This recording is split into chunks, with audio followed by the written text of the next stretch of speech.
আবৃত্তি করছি কবি হাসান হাফিজের কবিতা প্রতিবাদে, ক্ষোভে ও লজ্জায়।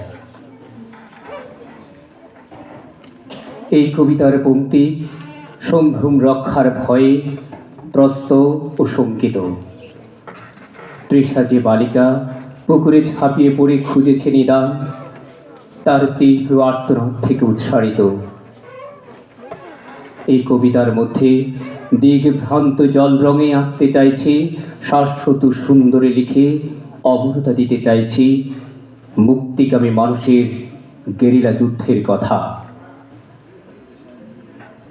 যারা শুধু রক্তে জীবনে লেখে, জয়স্তম্ভ রচনায় ব্রতী হয়, নিগ্রহ ও জুলুমের টুটি টিপে ধরতে চায়, স্বৈরতন্ত্র মুছে ফেলতে চায়, ক্ষুধার সমাপ্তি চায়।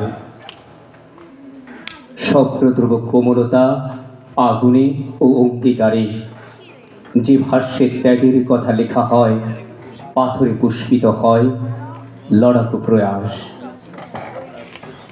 এই পদ্য পংক্তি মাঝে আছে খরাদীর্ণ ইথিওপিয়ার ক্লিষ্ট জীবন্ত কঙ্কাল মমি, ফিলিস্তিন অবরোধ, আত্মঘাতী স্কোয়াডের অসীম স্পর্ধার তাপ, ইরাকের গেরিলা যুদ্ধ উচ্চকিত নতুন মাত্রায়, বিশ্বব্যাপী আরও আরও মানুষের পরাজয়, বন্দিত্বের নিগড়ে ভাঙার চেষ্টা।